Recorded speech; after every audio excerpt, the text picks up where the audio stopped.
This show is powered by BL3P, the Lightning-enabled European Bitcoin exchange. Conectează lumea. Alexandra, founder and host of the Advanced Tech Podcast and executive director of the Open Crypto Foundation from Canada. Vancouver is a major city in Western Canada, located in the lower mainland region of British Columbia. Do you know that Vancouver takes its name from the Dutch family name of the explorer George Vancouver van Coevorden, denoting somebody from the city of Coevorden? No. Did you already finish the book Mastering the Lightning Network? Not yet. Are you attending Bitcoin 2022 in Amsterdam? I don't know yet. Vancouver's original most talked about food cart JP Dog serves Japanese-inspired hot dogs. Bask in the salty, sweet and spicy tastes of seaweed flakes, teriyaki sauce, miso, wasabi and kimchi. JP Dog has multiple locations in downtown Vancouver. Have you ever eaten a hot dog from them? Unfortunately, yes.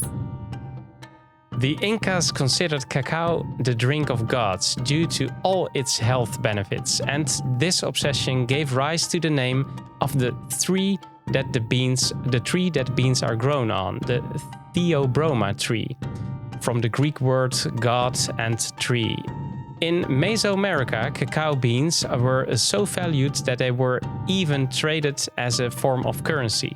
Cacao is also excellent at helping banish stress, thanks to its high levels of the stress-reducing substances valeric acid and magnesium. Does cacao help you to quiet your always-on mind? Yes. Do you prefer cardio over strength training? No. Joel Thomas Zimmerman, known professionally as Death Mouse, is a Canadian electronic music producer and masked DJ. Do you know that he owes his alter ego to a dead mouse he found on his desktop? No. Artificial intelligence will do more harm than good to the human race. No. Blade Runner is a 1982 science fiction film directed by Ridley Scott. There are in total 7 different versions of the movie as a result of controversial changes requested by studio executives. Did you know that they used the landscape shots from the Stanley Kubrick's movie The Shining? No. Are you Satoshi Nakamoto? Aren't we all?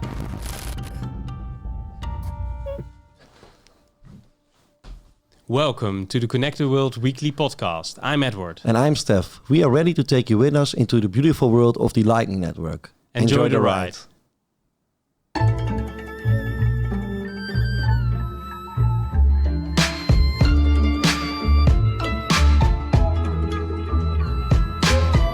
This is episode 36 of Connect the World. We keep connecting the world, Stef. How are you doing? I'm fine, Edward, and we keep connecting Nice. Indeed, man. Yeah. It was a busy week, and we cleaned up a couple of rings we had open. Yeah. It took some time, but busy week. Doesn't and matter. how was your weekend, Edward? My weekend. Oh, I'm thinking. Oh yeah, I changed from one house to another just for the weekend. Just for a couple of weeks, and then I work here in my studio, and we're just between houses, Between just two to relax, places. to be on another place, and What's the location nice. of your beach house then? It's in the middle of the forest, so that's really great. The not garden a beach is house. No, it's not a beach house. That would be nice, but the beach houses in Holland, you need to be part of that community, and then you have to buy in, and you have to wait for 20 years or something, and then you get a beach house. So that's not really possible. I hope you didn't sell some sets for it. No. No, I still kept them safe. Nice. Cold as ice. Yeah, very cold and not accessible. So that's the best, right? Hey, and I saw in our intro, Edward. Yeah, I'm a bit proud. I need to. Of course, to be honest. You're gonna. Yeah, because we have our friends at Bitonic. Bitonic is a Dutch company. and they just opened their I can say the European Bitcoin exchange. Only Bitcoin. You can only trade Bitcoin at BL3P. And they support us officially. So indeed. Yeah. So very proud and very happy. So thanks to the guys from BL3P. We're gonna cheer, right? Yeah, we're gonna cheers. Thanks, guys. All right, thank you, guys. No, really, it's to be in this country and to have them for so long as a Bitcoin only company. That really is amazing. I bought my first Bitcoin at them, by the way, in 2013. For me too.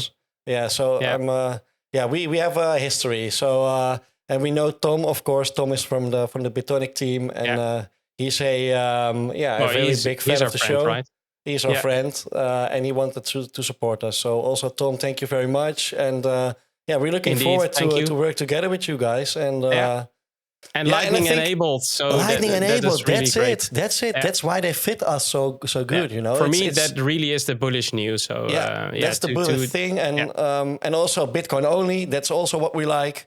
And I think it's the best way, for instance, to get inbound liquidity to get liquidity to your site. It's so easy. Indeed. And if you want to try it out, then just go to bl3p.eu. Yeah. And it's international English, so no problem for anyone, accessible. So and please let us know what your experience was, because indeed. We are very curious about that, of course. And we hope to share some stories from along the way. Yeah, indeed. So enough for BL3P, right? Yeah. Who do we have on the show today, Edward? It's a she. This week we welcome Alexandra Moxin. Always nice to have a woman on the show. Indeed. And she is the CEO and founder of Advanced Tech Media. Host at Advanced Tech Podcast, and also worked as a VP of product at LQwD Fintech. And her podcast very interesting. She talked with a lot of people. Also, I don't know the name, but we're gonna discuss it in the podcast later in the show with someone from Galloy, I think, when she was there in El Salvador. So that's really great content.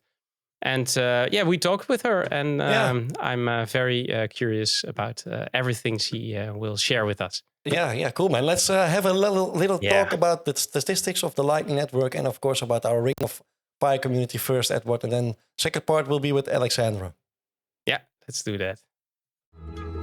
Connect o mundo. So last week we had a little over 37.9 Bitcoin pushed into the Lightning Network. I can remember that I said almost 38. Well, this week we have 38.2 Bitcoin pushed into the Lightning Network. So we added 40 million sats. So that's crazy. Yeah. A nice number again, with around 1,316 members participating in over 172 rings. And Edward, I think we only need 2 more members in our Satoshi Radio Rings of Fire community on Telegram, and then we have 1,000 members over there also. So that's crazy. So if you want to join a Ring of Fire, please join our Telegram group. It's t.me/Satoshi Radio ROF. So again, or you want to know what it is. Yeah, if you want, and if you want to connect with us also, we have also the Connect the World, a Telegram group, obviously. But this group, the Satoshi Radio Ring of Fire group, is especially for where we organize those rings. So if you want to join one, you can join that group. So we welcome you. Great. Yeah, indeed. We're now at block height 747,496. And if we look at the Lightning Network as a whole, we surpassed the 17,000 nodes, 17,005 there are, and more than 44,000 Bitcoin inside the Lightning Network. 4,400, Edward. 4,400, yeah. 44,000. 44,000 is a bit more. No, that's right. But we will get there soon, mate. Of course. Hey, 1 million Satoshis is getting you $232, 227 euros, and 1,567 Chinese yuan. Conectează lumea. And then some highlighted news updates from last week, brought to you by the Daily Moon. First, let's start off with Bitfinex and Tether. They launched the alpha of Keet.io. It's a peer-to-peer chat and video app built with the Hole Punch platform. And that's a platform which only shares end-to-end encrypted data between participants in your calls. So without middleman, third parties, or servers. And in the future, Bitcoin Lightning payments will also be integrated. So check them out. And then we had a couple of weeks ago a quick talk where I spoke to Mick Marucci from Geyser. It's a Lightning native Bitcoin crowdfunding platform with a mission to help Bitcoin creators and creatives to transform their ideas into a reality. And Geyser has given its branding a refresh. And they also shared some other updates about their platform. So check out the show notes if you want to know more. Yeah, it's very appealing, the new And I remember he showed us during the quick talk. So we had the first scoop, but we couldn't share it, of course. No. We kept it a good secret, right? Yeah, and they tweeted, well, you saw it first, right? That makes it really spooky. Nice. And then we have some updates, and one is interesting, I think. The other ones also. But setsback.com, it's a way to earn sats for those who don't know it while shopping online. We also recorded an episode with Tom Chojnacki from Setsback. And their browser extension for Apple Safari is now available. So learn more about it in their recent blog. I used it this afternoon, mate, because my lenses I use it almost every day. Are you true on a low time preference then, Edward? I buy everything online, really. That's for sure. But I ordered new lenses, and I got I just got an email from them that I got 12,500 sets. Nice. Back. So nice, right? That's a lot. I mean, 3 sets, 12.3. So nice, always nice. Do you want to read more and stay up to date about everything related to Lightning, the news and updates? Then head over to tdm.news and follow the Daily Moon on Twitter or Telegram. And Edward, I'm sure you put all the links in the show notes, right? Of course. Conecta el mundo. So let's have a look at the rings forecast. So yesterday, it was the day that the first Satoshi Radio Ring of Fire was established, and just not a regular ring. It was the biggest ring to date with 65 million sats liquidity. Well, it was not the biggest ring liquidity-wise, but with 65 participants. Edward, I'm still. I know. Laptop man, who's also on the team of Connect the World. He still has nightmares from that one because he was the one organizing the balancing and. Oh man! And Stein was also there from episode 3. I mean, the ring tools, but Jury made originally was from the script Stein made to check all the channels if they are online and what because policy they had. 65 participants, it was really crazy, and it didn't work at first. And we really found the boundaries of L&D. That was crazy. We really did. We also reached out to Alex Bosworth because we couldn't get it balanced right, and that's because there was a max of 27 hops for one Lightning payment. So.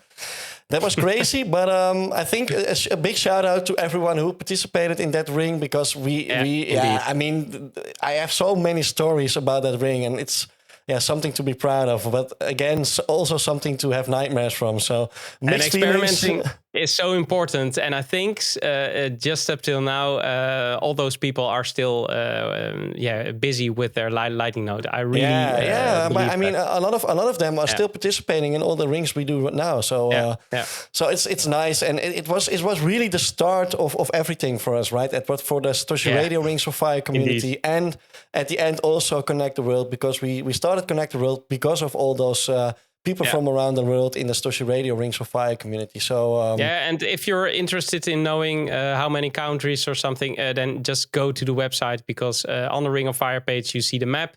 It's a globe of the world, and there you see all those countries connected. What was the URL for the website, Edward, again? Connecttheworld.live and then / Rings of Fire, I think. Or Ring of Fire. But you can go to connecttheworld.live and there you see Ring of Fire. Yeah, that's correct. Okay, guys. Hey, let's have a look at the rings forecast, the ring stories. As I already said, it was a busy week, but we couldn't get all the rings balanced. We managed to balance one. It was the 1 million Satoshi's 46th ring, and this was a very tough one. An insane splash. His name is Richard. Did his utmost, but we were unfortunate with the gossip and might even experience some tour-related issues. So we had to postpone the first balancing attempt. We gave it another day, and Richard kept his eye on all the channels. When he found the sweet spot, he decided to balance the ring right away. So he had to pay some fees for it. But he succeeded. That's the most important thing. So thanks, Richard, who is from South Africa, by the way. So also nice. So that was for that ring. Within this ring, there were node operators from Italy, Holland, Canada, and South Africa, obviously. And then we finished 3 others. So we couldn't get them balanced because the rings were already open for some time. And some participants experienced some routing. But, well, I can't say it enough. That's not a bad thing, right? When you see some routing. Indeed. So that means that your node is active. So the 2 million Satoshi's 26th ring, the 5 million Satoshi's 23rd ring, and the 3 million Satoshi's 20th ring. We finished those ones. Node operators from France, Spain, USA, Netherlands, Canada, and El Salvador. So pretty nice distribution. Looking forward to the next rings, Edward. Yeah, me too. Yeah. That's thanks, Stef. And let's go to the lightning notes. Let's do it. Yeah. 世界をつなぐ Make sure to secure your home network. So change default passwords and use two-factor authentication where possible. And keep your software up to date. It's also very important. Please keep in mind that the whole Lightning network is very experimental. Software like MyNode, Umbrel, Raspberry Blitz, for example, and many others, and LND also, are still in beta phase. Don't blindly run terminal commands on your node if you don't understand them yourself, and especially when prefixed with sudo. And the last one is also very important. Don't use Satoshis that you're not willing to lose. So if you're not aware of all security considerations, then read into it. Educate yourself, read articles, ask for help in Telegram groups with high reputation like ours, and listen to podcasts and learn by doing. Otherwise, don't participate. Also, you can stay informed by following us on Twitter. You can find us at Satoshi Radio ROF. And follow our Lightning leader, Jonī Kyasshu. Join our Telegram groups, Satoshi Radio, Ring of Fire, and Connect the World. And check our website, satoshi.radio. It would be nice for you to be part of our Amboss community. You can find us there on Satoshi Radio. And like and subscribe to our YouTube channel. Use Podcasting 2.0 to listen to Connect the World. And you can check Sato Trading for the current value. You can find all this information, of course, also in the show notes as well. All right, let's get on to the show. Connect the world. Hello, Welcome. Alexandra. Alexandra, how are you? Hi, thanks for having me on.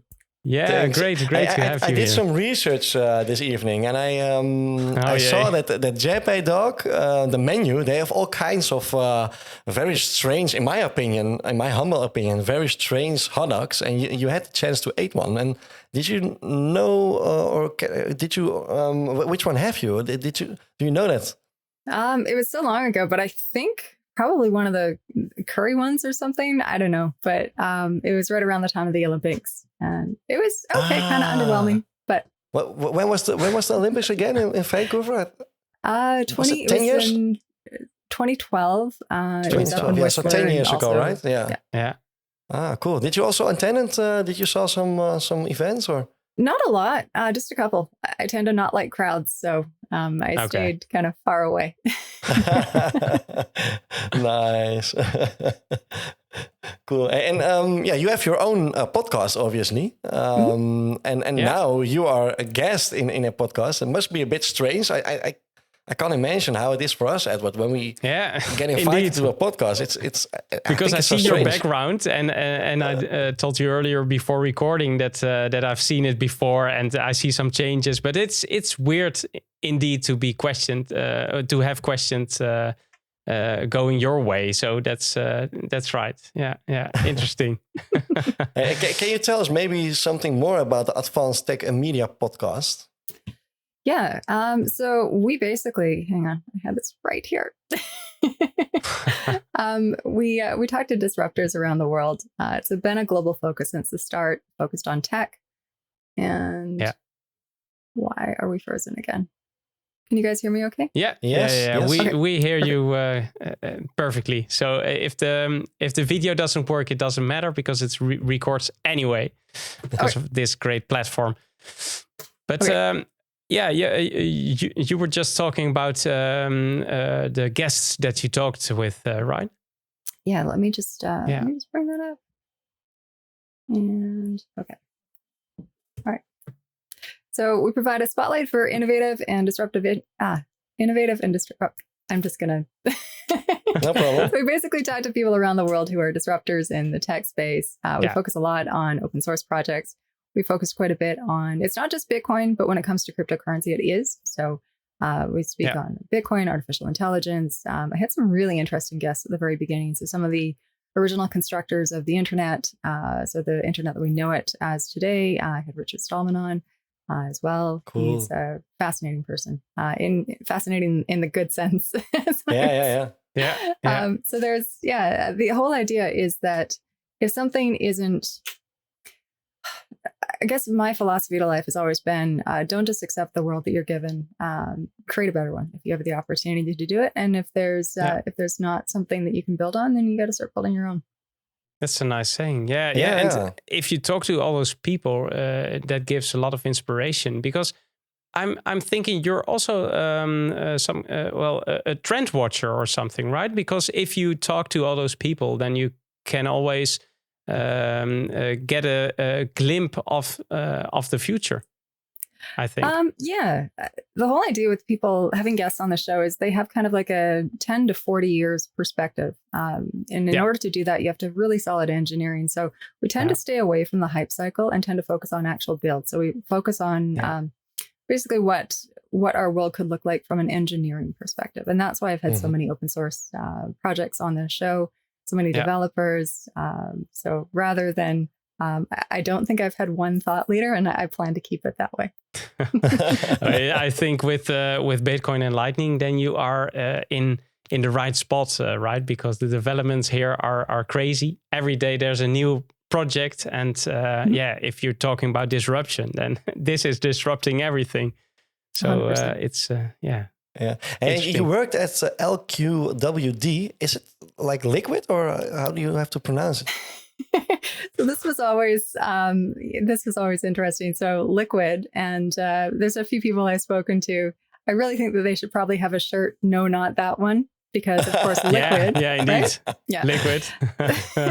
Liquid is the Blockstream protocol. So I did not work at Blockstream, although I would love to one day.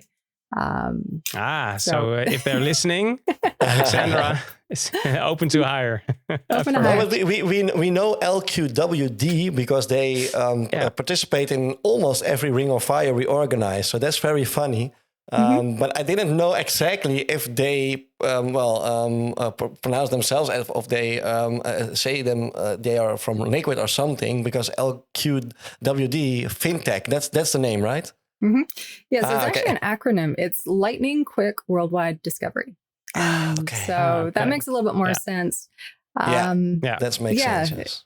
I remember speaking to the founder when he was first starting it, and I just remember thinking, why are you calling it Liquid? There's already a Liquid. That's going to be so confusing to people. But, it's confusing, indeed. I mean, that was obviously his prerogative and seems to be gaining traction, so that's a good thing. I did connect the CTO and also some of our team into Rings of Fire and PlebNet as well. So made sure they're welcome. And what was your role at LQwD? Yeah, so I had a different role. I mean, it was on any smaller team, you always wear multiple hats. So I was officially vice president of product. So I was in charge of creating the roadmap, making sure it was executed. I had our project management team reporting up to me, making sure that the day-to-day was taken care of. I did, however, do a lot of business development. So a lot of speaking to investors, a lot of pitch decks, a lot of traveling, speaking, all of that other kind of stuff. So I spent approximately a couple months on the road doing all of that. And I mean, like I said, it's when you're in a smaller company, smaller team, you do wear multiple hats. I actually prefer that. One of my favorite spaces to be is we don't know where we're going. We kind of know where we'd like to be, and we have no idea how we're going to get there. What do we do? And that sounds like life. Yeah. Because we never know. So that's a great way to keep going. Yeah. And I've just one question that I was thinking about, because you live in Canada. Is it possible to pay with Lightning in your neighborhood? Or do you pay with Lightning? We're getting better with that. So I'm one of the co-founders of Vancouver Bitcoiners, and we have a monthly meetup where it's kind of a hybrid of BitDevs. So we follow the BitDevs Socratic format, and we also inject speakers as well, or include speakers. So it's really good for people of all levels. So if you're brand new to Bitcoin, brand new to Lightning, come anyway, because even though we do kind of get into the technical weeds with some of the talks, we also have speakers that are able to kind of bring it back to, I guess, more accessible topics. And even those sometimes go deep in the weeds, but the people, I see nothing wrong with jumping both feet in the deep end. Why limit yourself to shallow space? Yeah. But monthly, that's crazy. I mean, I think that's a nice standard, Edward. Yeah. we are planning with our Dutch community, the Satoshi Radio community we have. I think we have planned for a meetup, I think one and a half year ago, and we are now organizing it in, what was it, October or something? Yeah, it's the first one. Well, yeah. So can't imagine how it will be that you have to organize it every month, right? But it's very interesting to do it like that, yeah. It's a team effort. I mean, it's good to have that kind of one, regrouping every month. More than once a month is probably too frequent. I know that there's some weekly meetups and things like that. I mean, we're all pretty busy, so whoever has the time kind of takes the reins and runs with it. We have a really good one coming up. So we're actually sponsor. So the space that hosts us every month, the DAppTech Group, they are event space sponsor for BTC Sessions upcoming workshop on the 16th of July. So I don't know if this will air before then, but we have a meetup a couple of days beforehand where Ben is going to be also our Master of Ceremonies. That's something we've been playing around with, is having an external Master of Ceremonies, a couple of speakers, and then the BitDevs conversation. And it's something that's worked pretty well. So we've got Roman, who's one of the co-founders of Bitcoin Beach, speaking. And then we also have Celine Jin, who used to be she was the UX and design lead over at Blockstream, and she's now independent. So cool. She'll be speaking there as well. Great. Nice. And they're speaking live, or are they dialing in, or? Dialing in. So Roman, I think, I'm not, I don't want to give up his location, but he'll be dialing in. And I'm not sure, I think Celine might actually join us live, but she's not going to know until the week of. So cool. Everything's possible now, right? So it's so easy to have all those people in at the same time. Yeah. Hey, nice. Alexandra, again, welcome. We have all kinds of questions for you about advanced tech media, but also your vision on the Lightning Network. But it has to be in the 21 minutes. So if you guys are ready, and Alexandra, if you are ready, we would like to enter that part. Are you ready? Let's go for it. Let's do it. All right, let's do it. Connect the world. But let's start with Advanced Tech Media. You have a company that's called Advanced Tech Media, and you're a host at the podcast with the same name. What are your goals of business with your podcast in the future? Because you told us a little bit about it, but do you have any more plans with it? Yeah, that's a good question. So it's more of an organization. The whole idea is to, I guess, break down the barrier between people who are experts in the field versus somebody just starting out, or perhaps exploring careers and exploring where they want to go. You almost have this. So there's a thing called imposter syndrome, and people think, oh, I can't possibly do that. And then you realize the person who has the PhD and has been working in the field for like 10 years actually started at that same place. So the whole idea is to break that down. And if you're curious, follow your curiosity, and don't just listen to, the latest hype cycle or trend. Here are the people who have actually built some things, who are building some more things, and follow what they've done, because they've got the technical chops to back up what they've done, and the body of work as well. Yeah. I think that's a real nice saying that you because what you earlier said also about disruption, you don't need to be a hardcore developer to disrupt any topic. So I think that's great. Yeah, inspiring. Thanks. Well, you never know when your best ideas, or where your best ideas are coming from. Usually it's somebody who comes in from a completely left of field view, because if you're only in one environment, that's the lens through which you see everything. And so if somebody were to come in and say, well, have you thought about that? If you're working in the field, maybe you haven't. So some of the bigger problems that we have to solve, where we're going as a society, artificial intelligence, what that might look like, how much data intrusion we allow into our lives, these bigger questions. I think we need a multi-lens viewpoint for attacking these. Working together, very important. Yeah. 100%. And you also had Roman Martinex, there he is again, on your show. And he's the co-founder and community leader at Bitcoin Beach in El Zonte. Well, we all know him, I guess. Do you see Bitcoin Beach as an example for the other countries in the region within the near future? I really do. So one thing that's really interesting about El Salvador is they've made Bitcoin a currency. So from that one act, that now becomes something that other countries around the world can follow. And will it be made a currency in other countries? I don't know. But what's really interesting about El Salvador is that they've really embraced Bitcoin. And I think Bitcoin's kind of an interesting leveler. What most people don't understand is what money actually is, and the fact that Bitcoin has a fixed supply. And to me, that's its biggest, I guess, benefit. You can't fake the supply. You can't print more. You can't run into inflation. It's a deflationary currency just by how it's made. I guess it's one way you could look at it. So the fact that they have bet on Bitcoin, they're all in on Bitcoin. They're moving away from the central banking system, relying not on the loans, the predatory loans that are kind of pervasive all around the world. I think it's really interesting. And I think we're going to see this in other economies. There's a few other emerging economies where this is happening, but I think El Salvador should absolutely be used as a model. And we should also be looking at where the attacks against Bitcoin, against the adoption of Bitcoin in El Salvador, where they come from and kind of how those arguments were formed, so that we can be better prepared when other emerging countries are adopting Bitcoin as a standard. Yeah. And you recorded the episode in El Salvador, right? At Bitcoin Beach, right? Yeah, it was something that happened very last minute. So I was down there. I was MC for the dev track for one of the days. And I also was on a panel, the design panel. So I moderated that. And so it kind of formed. I wasn't planning on really recording, but I knew some people that were staying out at Bitcoin Beach. And I said, if it works, I'd love to record with one of the co-founders. And it did. And it was this really cool setting. We were, it was the end of the conference. We were all out there as a team. And as a team, we're all the people who went to the conference were out in Bitcoin Beach. And so there was this band in the background playing like contemporary music, but they were like a string quartet and really, really good. And there were cicadas chirping in the background. And then I was speaking with Roman just on my phone. So I'm not really on there very much because my mic kept cutting out, but his sound came through very well. And it was a shorter show, but it was just really interesting when I was mixing it together, just hearing all the background layers, the cicadas and the music. And it was really, really interesting. And just I felt like it really captured what it was like to be on the ground in El Zonte at the time. Yeah. And did you live on a Bitcoin standard there, or? Did I live on a Bitcoin standard? No. Yeah, when you was there? No?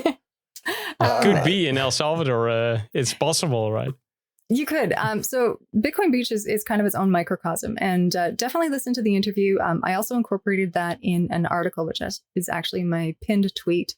It's called Bitcoin is Hope or something like that. It was featured in Citadel 21.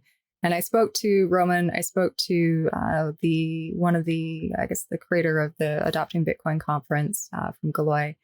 And I also spoke to Vita Seller, who's founder of Team Satoshi. He was actually the person who introduced me to Roman and kind of set everything up behind the scenes. It's a good article about what it's like from perspective of a local and what it's really done to the community. So you can either listen to the show or read the article. Yeah. Was this one of the talks that impressed you the most, or do you have some other that you think of? That was the greatest talk. Or do you mean most awesome guest? Yes, definitely. I think it's a toss-up between the recordings with Adam Back and with Richard Stallman. And again, the one with Adam Back came together very quickly. It was in New York at Magical Crypto Conference, and I think we spoke the day or two before. He's like, yeah, we can record. And we recorded live before the second day of the show. I was also moderating a panel So I had to formulate questions, do a bit of research. I like being prepared usually. And I was up till like 3 a.m. I got a couple hours sleep. And I still had to prepare for the panel. Great conditions. And we heard all this background noise, even though, because it was, of course, the conference people are setting up, but people were pretty good. We found a relatively quiet spot and we got into some of the technical weeds and we talked about Schnorr signatures, some of the stuff that's now in Bitcoin, but at the time was just kind of research and, we'd like to see where this goes and hopefully it will be included. So that was a really, really good one. Hard to choose, I can imagine. Sorry? I said it's hard to choose between one of them, right? Yeah, indeed. It is. Each episode is very unique. And I'm very thoughtful with guests that come on the show. The idea is that I would rather produce fewer episodes. There's only currently, I think, 60 episodes produced, and there's a couple that have been recorded that I need to put out. But I want it to be a timeline of, I guess of building. And you can see various people who have been on there. I don't want to just have a guest a week or a guest every couple of weeks just to kind of create so more that non-linear then. Yeah. More focused on quality versus quantity. Yeah. And Stef, maybe you trying to ask the same question. I was searching about your show on the value to value podcasting, but I didn't find it, and I thought, why aren't you doing that? Because that's so important for adoption. maybe you're trying to do it or want to do it. You can donate using Bitcoin on your website. Yeah, right? of course. But Lightning, it's a whole different cookie. It is. We need to get up on Fountain.fm and a few other platforms. I've been focused on the foundation the last few months, so I have not had the time to put into it. But yes, that is the plan. Cool. We're going to check it out then. Hey, let's switch a bit to the Lightning subject. What is your view on the current state of the Lightning Network? What is the most promising innovation in your opinion? So I think in terms of the Lightning Network, solving channel balancing and making sure that each part, not channel balancing, making sure that Bitcoin's game theory is incorporated in the network somehow, so that if you are participating in the network, there's some incentive for you to be a good actor. Otherwise, what's going to happen is it'll devolve into tragedy of the commons if there's no incentive. And that's one of Bitcoin's other compelling feature, is that you don't have to be a good actor in the space. There's the saying, Bitcoin is for enemies, right? So it's the system just works. We don't appeal to rulers. We just follow the rules, and we are incentivized to follow the rules based on the game theory built into the system. Yeah. A world of rulers without rules. That's what I was thinking about. Herman Vivier wrote a great article. We'll put it in the show notes. But what is the biggest thing that needs to be fixed in a Lightning Network to have more adoption in Western economies? Because it's always about the developing countries, of course. But like we are here in the Netherlands, you're in Canada. What can we do to have more adoption here? That's a really good question. I think something where it's just easy for merchants who are already using Visa or MasterCard, where they can, they also have another option come up. Would you like to pay using Lightning? So it's something that they could introduce as kind of a soft beta into their offerings, I think would be really compelling. And, there's the 3 different, it's maybe 4, but there's LND, there's Core Lightning, there's async. So making it so that it's also easy for them to switch between, so that it almost happens magically behind the scenes without having to compromise with the technical integrity of that. But yeah, definitely focus on the end user and like a big easy button for a user to just like be able to pay in Lightning. And I do know that Visa, I think MasterCard as well, but all of the big payment providers have an accelerator that they're looking at how they can utilize not just Bitcoin. Unfortunately, some of them are focused on the cryptocurrency part, but how they can utilize the Lightning Network.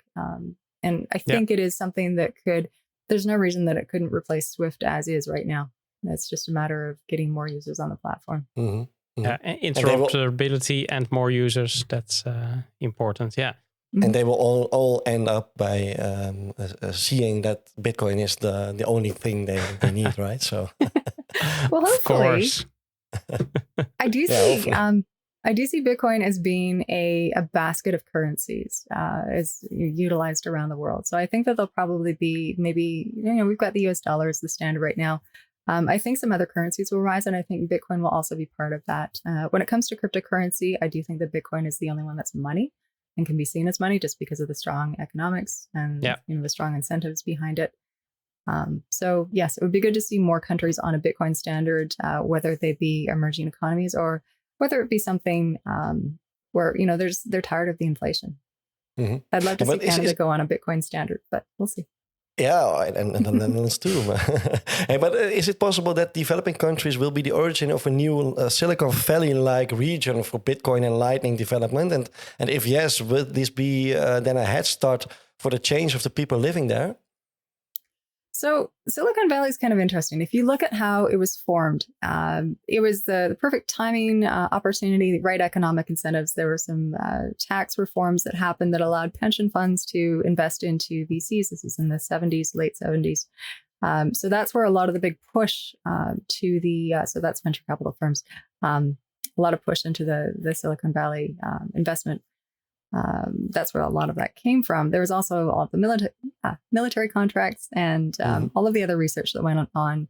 There was a lot of, a lot of intellectual talent and technical talent from Stanford, and the initial, if you look back in like the 50s and 60s and how that kind of all formed, and all the companies that came as offshoots out of Stanford. So I think the fact that you've got the university there, you've got big money, and you've also got military and government support, that creates a pretty interesting ecosystem. That said, we are really now, you can live anywhere in the world. It's pretty much a global network. So whether or not you're contributing to something, you happen to live in that same space. But I think that kind of removes location out of the question, out of the equation a little bit. So I don't know. I mean, if you look at the Bitcoin Beach example, it definitely did some amazing things for Bitcoin Beach. It basically banked people who had been unbanked for generations and really had no way of ever getting to that state without Bitcoin. So that was pretty interesting. And when that happens, as people start learning about money, as people start being able to participate in the economy, all of these other second order effects start happening. So they start having hope again. They start having, they can start planning for a future. They can now save. Roman was telling me that one of the forms of saving in Bitcoin Beach, or like that whole Zonte area, was cement cinder blocks.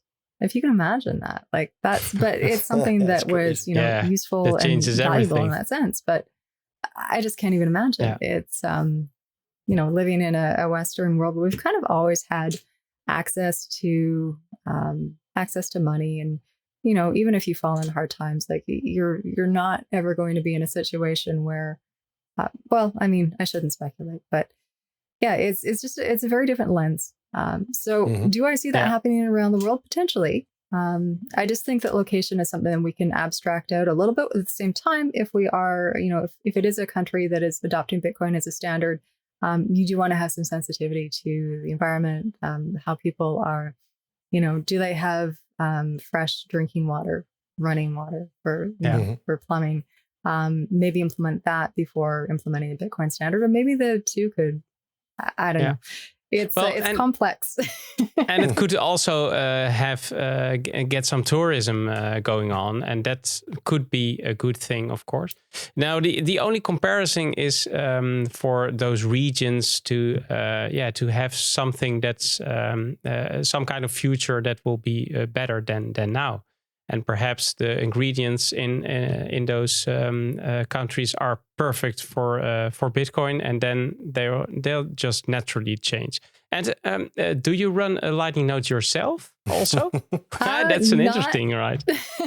Not just yet. I will. And the foundation, Open Crypto Foundation, will have its own Lightning node as well as Bitcoin node as soon as we have the time and resources to do that. Will it be custodial or non-custodial, Alexandra? Non-custodial. Hopefully. Non-custodial. All right. And some people think that in the end, yield generation will be of the same importance for Lightning as it is for Bitcoin. Do you think the same, or see Lightning more as something to use for spending instead of saving? I mean, if you look at what the Lightning Network is, it's almost the payment rails for Bitcoin. So it's the payment rails for a better money. So essentially, it's the new and updated Swift system, which is super old and should be replaced. And I think that's one of the reasons why you're seeing all of the payment providers looking into what Lightning could hold. So I don't know. I mean, it's newer. I do think that there's got to be. I guess we'll see in the next few years how it develops, but it is a newer network, but it certainly shows a lot of promise. And I think we need more node operators on there. We need probably more standards. And I think one of the things that's going to emerge as well, and I think this is probably a necessary condition before it goes to global acceptance, is there's probably going to be premium nodes, trusted nodes where you do pay a premium to make sure that your money is guaranteed. I think institutions will insist on something like that. So I do see that as a next trend over the next couple of years. Edward and I both run a node. Yeah. So Alexandra, you got some work to do. I do. And so much free time. No, that's right. Yeah. I was thinking about some questions about decentralization and emerging technologies, because that's your specialty also. At TBD, they believe Web 5, because TBD was founded by Jack Dorsey to build a blockchain-based financial services. And they believe Web 5 will bring decentralized identity and data storage to application to return ownership of data. And identity to individuals. What is it, in your opinions, why is it so important to improve privacy aspects of digital identity? Because that's something that we could really use, of course. 100%. So one of the things in the Bitcoin space is your reputation is almost its own currency. Yeah. And I just want to make sure we're still recording. Yes. Okay. We're still recording. Yeah. Good. No problem. Let's see. So in terms of privacy, having control over what information you put out in the world is really what privacy is all about. It's not, cement garden wall, like you see nothing. It's varying layers, and privacy, access to data. It's probably always going to be like that. But I do think right now the standard is for the data that you share with certain applications, it's kind of, unless you actively go in and turn things off, it's basically share all. And I think, if you look at, I don't think people are thinking about the implications of that long term. If you look at the changing political landscape, if you say something and all of a sudden, everything you've said for the last 10 years are brought up, if you've had differing viewpoints from the people currently in power, you might be in a pretty rough situation for, no fault other than, for no fault. And I think that that's not a good thing. So I do think, sure, that's the extreme viewpoint, but it is something that you do kind of need to be thinking about. And also, if you look at how data is used, I mean, like everything's connected now, which is convenient, but at what cost? Yeah, that's for sure. That is something we don't know. We can't look into the future, of course. Hey, but decentralization can be pursued in a broad way thanks to the Lightning Network. There are a lot of developments such as Swings and Nostr to offer messaging or social media in a decentralized way. How important is decentralization for the growth of Bitcoin and Lightning, do you think? I think it's very important. And in fact, I encourage listeners to check out an application called Damus.io. It's built by JB55. He's a Bitcoin core developer. He's working on the Nostr protocol. So Damus is working on the Nostr protocol. And I definitely think you should check that out. It's a really cool decentralized communication. He's got it up and running. So it's Damus.io, and I think it's Damus app on Twitter. Demos.io. I will put it in the show notes. Yeah. Interesting. Awesome. Well, Alexandra, sorry, we failed to ask you a lot of more questions. I had a lot of lightning questions, and decentralization is very important, very interesting, and of course self-sovereignty and that kind of things. But I would hope, Stef, also, I think that you would come back another time, another show. That would be great. I'd be happy thanks to. again. Connetti il mondo. Okay, Alexandra, last week we had Arjan Jabari. He's the technical co-founder of Scar City as an online marketplace for Bitcoin goods and Bitcoin NFTs. We asked Arjan to come up with a question for you. So Edward will play the audio file and then you can answer it. And here it comes. Sure. And just like Tony did to me, Alexandra, how are you? Nice to talk to you again. So my question is, with respect to non-technical Lightning enthusiasts or non-technical Lightning technologists, what can they do or should they do to push Lightning adoption and the Lightning economy forward? So that is a really good question. I think, again, it comes down to ease of use. So having something that is beautiful that gets simple, I don't think that there's enough focus on that. It's something that's sort of, making sure the engineering works is very important. But once that's solved for, making sure that the user experience is equally as good with those same standards is also important. So like I was saying earlier, something that is kind of like an easy button for a user, that would be interesting in a way you could switch between chains, that it works in the background, but it's maybe not as transparent to the list or to the user, but they could verify it if need be. I think something like that is really critical. Yeah, user experience and the GUI of that's very important. Next time we have a new guest. His name is Jared Nusinov, and he's the founder of Mesh. We want to also ask him a question from you. Do you have a question for him? Yeah, so I understand. Let's see. I guess, what are the barriers right now between where you're currently at and mass adoption? There are no barriers. No. There are lots in multiple ways. So interesting. Yeah. We will hear about it next week. Thanks. Conectado Lumea. Thanks, Alexandra, again for being on our show. Very interesting talk. And where can people follow you? Where can they find your show?